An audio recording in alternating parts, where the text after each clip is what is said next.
हरे कृष्णा। आप सबका बहुत बहुत बहुत स्वागत है। तो आज इस व्लॉग में मैं आपको इस्कॉन फरीदाबाद के 3 डे ट्रिप पे लेके जाऊंगा। तो ये 3 दिन का ट्रिप हमारी 3 बहुत प्रमुख लीला स्थलियां कवर करेगा भगवान के। श्री गोवर्धन महाराज, श्री आदि बद्रीनाथ धाम जो कि राजस्थान में है, और श्री कामयावन जो कि वो भी राजस्थान में है। तो जो भी मैंने इस ट्रिप में हिज होलीनेस भक्ति आश्रय वैष्णव स्वामी महाराज के मुख से सुना, उनकी कथाओं में सुना, जो भी मैंने शास्त्रों में पढ़ा था, जो भी वहाँ के वैष्णवों से सुना, मैंने प्रयास करा उन लीला स्थलियों के बारे में आपको बता सकूं। तो इतने पवित्र महीने की, श्री पुरुषोत्तम मास की इतने पवित्र ट्रिप का हम किस चीज के लिए इंतजार कर रहे हैं। तो हम इस ट्रिप को शुरू करते हैं पहले दिन से, जब हम जा रहे थे श्री आदि बद्रीनाथ धाम। श्री आदि बद्रीनाथ धाम की जय। आपको बताते हैं कि हमारे क्षेत्र में हमारे पास भी श्री बद्रीनाथ धाम है, हम बस उससे वाकिफ नहीं है। आपको उससे वाकिफ करवाएंगे, उसके दर्शन करवाएंगे, वहाँ पे जो कथा होगी, जो कीर्तन होगा, जो भी एक्सपीरियंस होगा, सब करवाएंगे। और हम अकेले नहीं जा रहे हैं, हम 5-6 भक्त नहीं है, हमारे साथ जा रहे हैं पूरे 500 से 600 भक्त। इस्कॉन फरीदाबाद का पूरा ट्रिप जा रहा है। वी विल ट्राई कि हम ज़्यादा से ज़्यादा सेवा करें और भगवान को अपना बेस्ट दें। निताई गौर प्रेमानंदे हरि हरि बोल। 100 लोगों के ऐसे मतलब 6-7 ग्रुप्स हैं। कोई भी इनमें से जवान नहीं है, सारे बूढ़े सारे बुजुर्ग व्यक्ति। इतनी डेडिकेशन की वो 84 कोस को अगर हम किलोमीटर में करें तो 252 किलोमीटर ये लोग कवर करते हैं परिक्रमा देने के लिए, जिसे कहते हैं 84 कोस की परिक्रमा। ये बुढ़ापे में भी तब हो पाता है when we practice in our young age, जब हम जवानी में इन चीज़ों को प्रैक्टिस। हमारे लिए भी बहुत इंस्पायरिंग है कि आगे जाके कैसे हम भक्ति को अडॉप्ट कर सकते हैं। उसकी प्रैक्टिस हमें यंग एज से करनी पड़ेगी। एक स्टेप भी उठाएं, वो यंग एज में हमें इतना मुश्किल पड़ रहा है, तो सोचो बुढ़ापे में कितना मुश्किल होगा। तो उसकी प्रैक्टिस हमें अभी से करनी पड़ेगी, जवानी से करनी पड़ेगी। भैया भक्ति बुढ़ापे का कुछ नहीं होता, बुढ़ापे में सिर्फ रियलाइजेशन होता है। सो वी हैव रीच्ड आदि बद्रीनाथ धाम। यहाँ की लीला मैं आपको थोड़े से ब्रीफ में बताऊंगा। एक सहस्त्र कवच नाम से राक्षस होता है, जिसको वरदान होता है, उसके शरीर पे 1000 कवच है, और एक कवच तब खत्म होगा जब कोई उससे 1000 साल लड़ेगा। सारे देवी देवताओं ने प्रयास कर लिया, सारे महापुरुषों ने प्रयास कर लिया, सारे क्षत्रियों ने प्रयास कर लिया, उस राक्षस को नहीं हरा पाए। तब भगवान विष्णु के पास गए, भगवान कृष्ण के पास गए, उनसे मांगा कि भगवान ऐसे ऐसे हो रहा है, आपके आशीर्वाद की जरूरत है। तब नर और नारायण के रूप में भगवान ने जन्म लिया, जो महाभारत में भगवान कृष्ण और अर्जुन के रूप में आए थे। नर और नारायण ने यहाँ पे तपस्या करी थी। बताते हैं जो उत्तराखंड वाला बद्रीनाथ है, that is expansion of this Badrinath Dham, जो कि भरतपुर में है, जहाँ पे श्री नर और नारायण ने तपस्या करी थी। और यहाँ से डील हुई नर और नारायण के बीच में कि 1000 साल नर तपस्या करेंगे और 1000 साल तक वो उनसे लड़ेंगे। फिर नारायण 1000 साल तपस्या करेंगे, फिर नर लड़ेंगे। फिर ऐसे कर करके 999 कवच उसके खत्म कर दिए थे। देन जब एक कवच बच रहा था, तो उसको लगा राक्षस को कि भैया अब तो विनाश होने वाला है। अब उसने सूर्य देव की शरण ली। सूर्य देव ने उनसे रिक्वेस्ट करी कि भगवान ये मेरी शरण में आ चुका है, भगवान अब इसको मत कुछ कहिए, अब इसे आशीर्वाद दीजिए। तब नर और नारायण ने कहा भैया देखो अभी छोड़ रहे हैं, पर मारेंगे तो जरूर। फिर जब महाभारत का टाइम आया, तब उन्होंने कर्ण के रूप में जन्म लिया, सूर्यपुत्र कर्ण के रूप में। फिर भगवान कृष्ण और अर्जुन ने जन्म लिया। बारी थी नर या नारायण में से एक थी, तो तब अर्जुन वो बने थे। तब भगवान कृष्ण ने कहा कि भाई तेरे पे मौका है, सब है, तब तू चूक गया था, आज इसे मारना पड़ेगा। तो यह लीला है इस स्थान की। श्री बद्रीनाथ धाम की जय।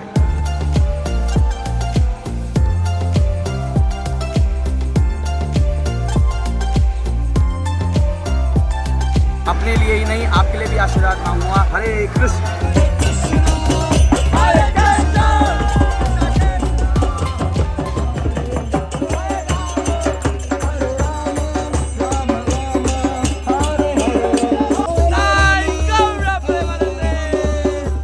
तो बहुत ज़्यादा चढ़ाई करने के बाद, 2-3 किलोमीटर ट्रैक करने के बाद, we are here in Gangotri and Yamunotri Dham. यहाँ पर सिर्फ आदि बद्रीनाथ धाम नहीं है, यहाँ पर सिर्फ बद्रीनाथ धाम नहीं है, यहाँ पर हमारे गंगोत्री और श्री यमुनोत्री मैया भी आप दर्शन कर सकते हैं। और उन पर्वतों के बीच देव सरोवर है। देव सरोवर कहा जाता है। कार्तिक के महीने में सारे देवी और देवता यहाँ पे आते हैं और भगवान की आराधना करते हैं, भगवान का आशीर्वाद लेते हैं और भगवान की प्रार्थना करते हैं। कभी लगता है हम कितनी चीज़ों से अननोन हैं, कितनी जो दिव्य चीज़ें हैं, कितनी पवित्र चीज़ें हैं, उनसे हम बहुत ज़्यादा अननोन हैं। तो ये सब श्रेय जाता है मेरी तरफ से इसी भक्ति वेदांत स्वामी श्री प्रभुपाद को, कि उन्होंने हमें जागरूक करा, उन्होंने हमें नॉलेज दी। शास्त्रास के थ्रू और भक्ति को इतना मॉडर्न और कितना रिलेटेबल बनाया कि यूथ, ओल्ड एज, बच्चे, जवान हर एज रिलेट कर पाएँ और ऐसे दिव्य दर्शन कर पाएँ।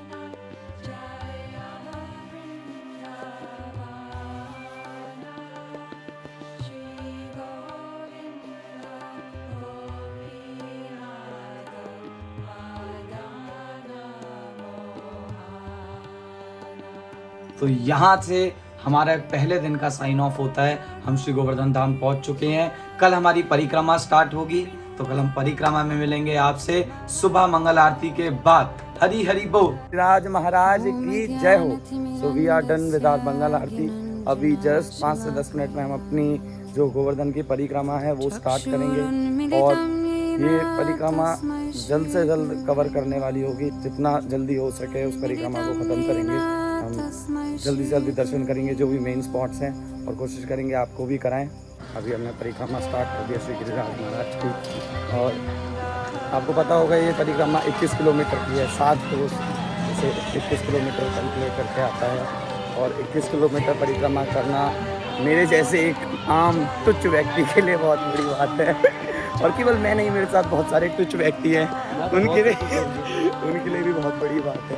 कल भक्ति आश्रय महाराज ने कथा में बताया था, भगवान कृष्ण ने बहुत जोर देके और बहुत दृढ़ता से इस बात को कहा है, जबरदस्ती, कि सबको श्री गिरिराज महाराज की पूजा अर्चना और श्री परिक्रमा करनी ज़रूरी है। जो नहीं कर सकता वो रिक्शा में कर सकते हैं, जो कर सकता है वो पैदल कर सकते हैं। और महाराज ने कहा, भगवान ने कहा था ज़रूरी है तो है, करनी तो पड़ेगी। क्योंकि महाराज एक और बात बहुत अच्छा मेंशन करा महाराज ने, जो गिरिराज महाराज के फाउंडर आचार्य हैं, जो गिरिराज महाराज के फाउंडर है वो स्वयं भगवान श्री कृष्ण हैं। उससे पहले कभी गिरिराज महाराज को पूजा नहीं किया। जब भगवान कृष्ण ने उठाया, जब भगवान कृष्ण ने उनकी पूजा आराध्या स्टार्ट करवाई, तब से वो फिर वो कल्चर चलता आ रहा है। And still we are practicing that culture, we are practicing कि हम उसको और अच्छे से सर्व कर सकें। जो भगवान कृष्ण ने संदेश दिया है उसको और अच्छे से फॉलो कर सकें।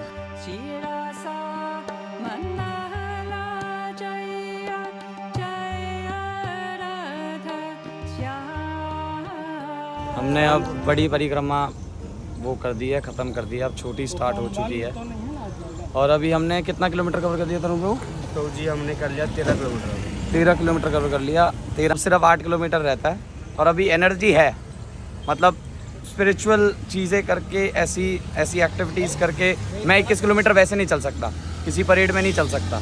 बट एक स्पिरिचुअल माइंडसेट लेके वो पर्सपेक्टिव रहता है कि हम सेवा कर रहे हैं, हम उस मूड से कर रहे हैं, तो वो एनर्जी भी भगवान देते हैं। हरिनाम ताकत देता है। अगर आपने अभी तक गिरिराज जी की परिक्रमा नहीं करी है तो आप भी प्रयास करिए। अगर हो सके तो पुरुषोत्तम मास में करिए। ये सबसे पवित्र महीना है जिसमें हम अपनी स्पिरिचुअल एक्टिविटीज़ को डबल कर सकते हैं। तो आप प्रयास करिए ज़्यादा से ज़्यादा करने का। टाइम मेरे अंदर बहुत एनर्जी है, यहाँ तक कि मैं दौड़ के हरि बोल आइए हरे कृष्णा करते हुए सबसे बेस्ट मक्की आ गई। मक्का हमारे भक्त लोग हमें मिल चुके हैं। इनके चाहे हालत खराब हो गई हो पर जज्बा इनका अभी भी उतना ही है, वैसा का वैसा ही है। आस बन गई है। हमारे पीछे एक तो रिक्शा लेने की जिद पे अड़ा हुआ है, उसे कितनी मुश्किल से हम रोक रहे हैं, कितना कंट्रोल कर रहे हैं, क्योंकि इसके बेचारे के पैर में थोड़ी सी दिक्कत चल रही है। पर नाटक है ये सब। दर्शन करने जा रहे हैं श्री उद्धव कुंड के। उद्धव कुंड की लीला है, उद्धव इज कृष्णाज मिनिस्टर, जो भगवान कृष्ण के मिनिस्टर हैं, जो द्वारका से जब वृंदावन आते थे, भगवान का जो भी संदेश होता था वो श्री उद्धव जी लाते थे। तो यहाँ पर उद्धव जी स्नान करते थे, रेस्ट करते थे। हरे कृष्णा कृष्णा कृष्णा हरे हरे हरे राम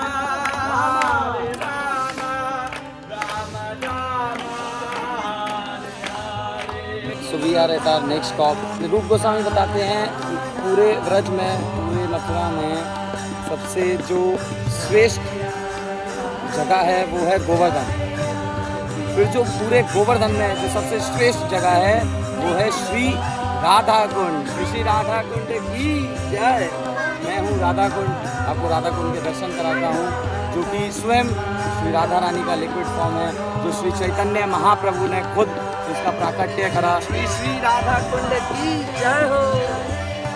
इसमें बताते हैं जो तमाल ट्री होता है, तमाल वृक्ष होता है, वो सिग्निफाई करता है भगवान श्री कृष्ण को, और जो कदम्ब वृक्ष होता है वो सिग्निफाई करता है श्री श्री राधा रानी को। ये ऐसा हमारे शास्त्रों में बताते हैं कि जो भी न्यू ग्रोइंग लीफ होता है वो सेम फील टच करता है जो भगवान श्री कृष्ण को टच करके फील होता है।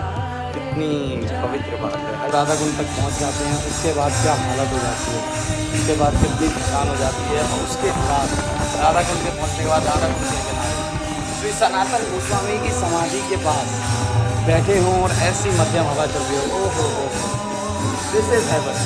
आई am feeling heaven right now. आपको राधा कुंड पे बताया था कि श्री चैतन्य महाप्रभु ने राधा कुंड का प्राकट्य करा था, जो थोड़े विलुप्त हो गए थे उसको वापस से फाइंड करा था। So I am at the place जहाँ पे श्री कृष्ण चैतन्य महाप्रभु ने फील करा था कि this is the Radha Kund, और यहाँ से जंप करा था राधा कुंड के लिए लाते हुए श्री श्री राधा कुंड की जय हो। अगर हम भगवान कृष्ण के प्रति प्रेम की बात करें तो भक्तों की कमी नहीं है, भक्तों के प्रेम की कमी नहीं है। अभी उसका एक बहुत अच्छा एग्जाम्पल मैं आपको दिखाऊंगा।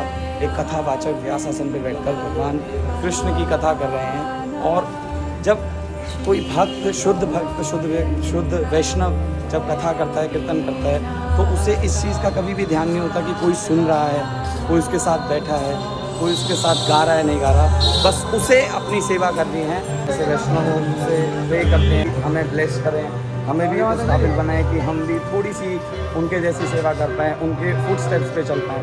उनके जैसा नहीं बनना, वैष्णवों के जैसा नहीं बनना भैया, हमें उनके फुट स्टेप्स पे चलना है कि उन्होंने जो करा है उसका 1% 2% मैं भी कर पाऊँ।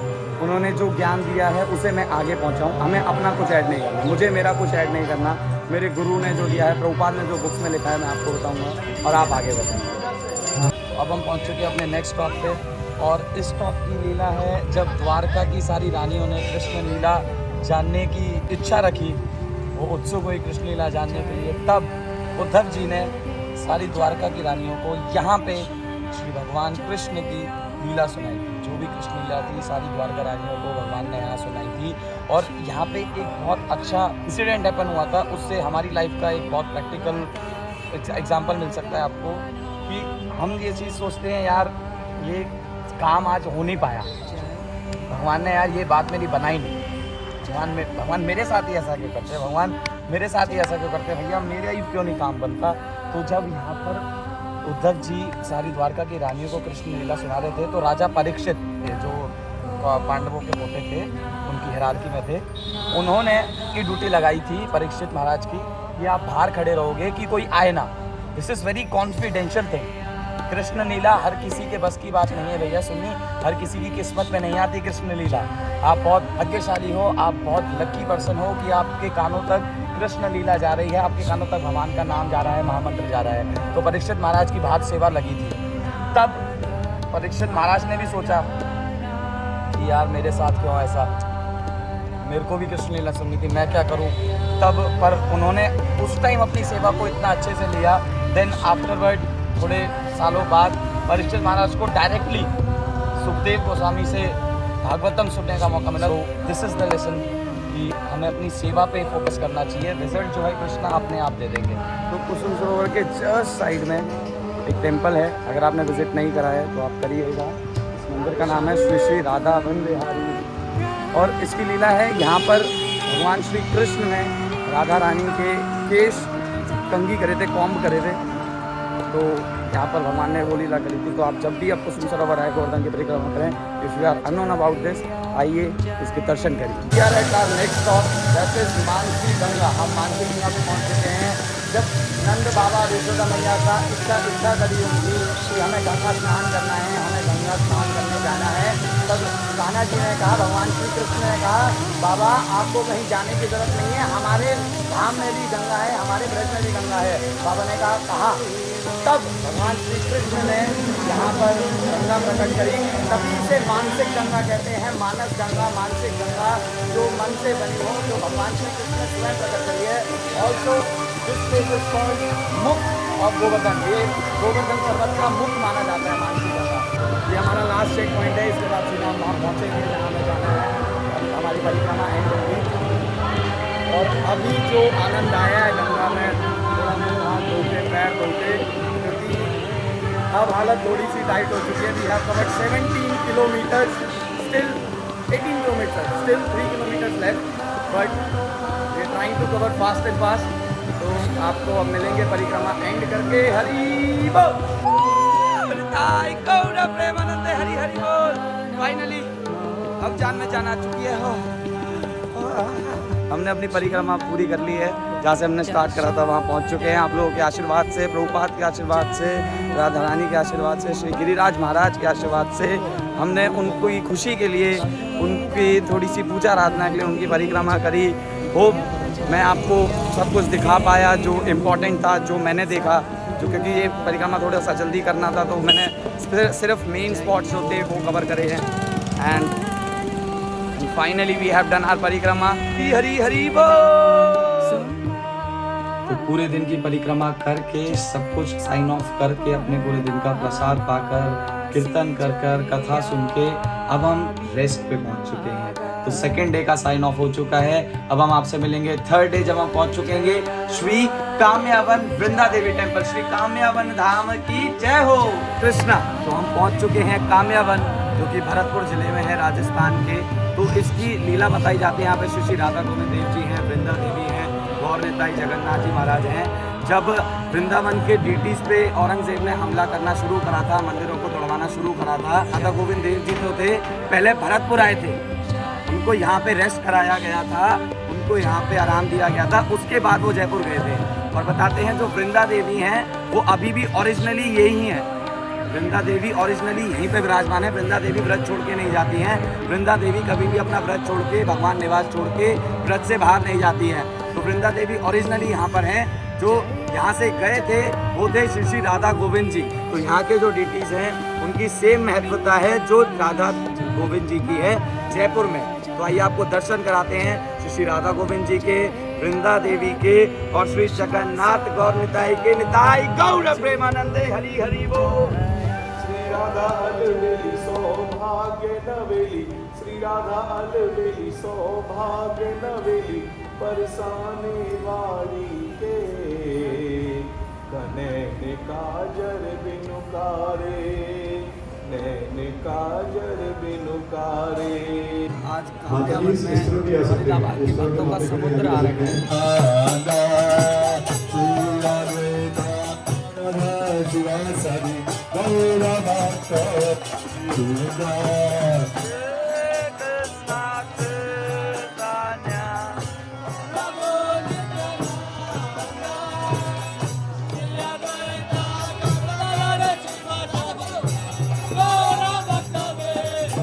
हमारा नेक्स्ट स्टॉप है काम्यावन में श्री विमल कुंड। यहाँ की लीला बताई जाती है।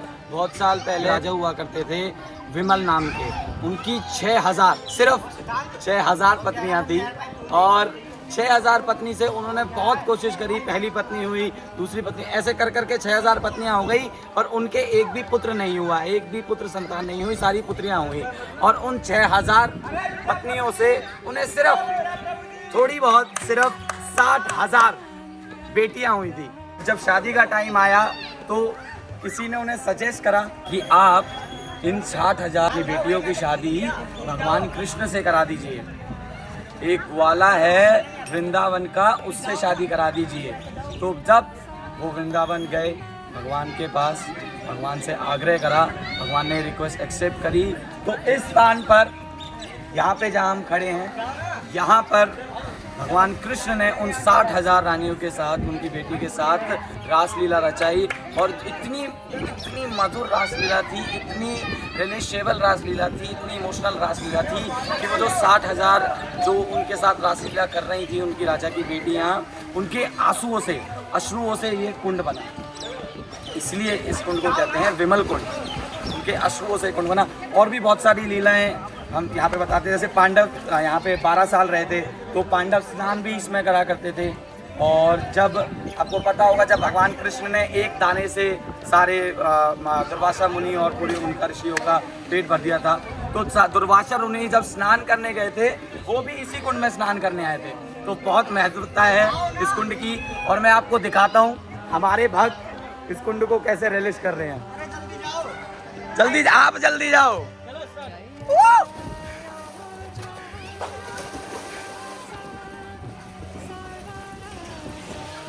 हाथ उल्लू, इसमें मछलियाँ हैं यार, तो इसमें मछलियों का कुछ वो नहीं है, आओगे ना तो अपना भाई डर लगता है, छुप गई तो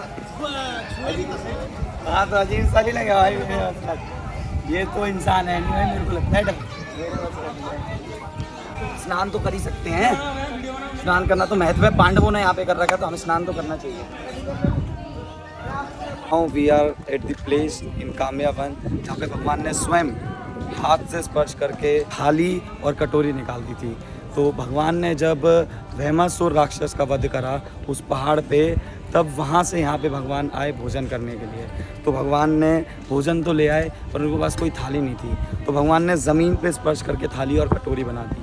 तो एक बहुत सुंदर लीला है। भगवान वहाँ पे खाना खा रहे थे जहाँ पे अपने मित्रों के साथ, तो भगवान चुपके से ऊपर आ गए और ऊपर आके गैया का दूध अकेले अकेले पीने लग गए चुपके से सबसे।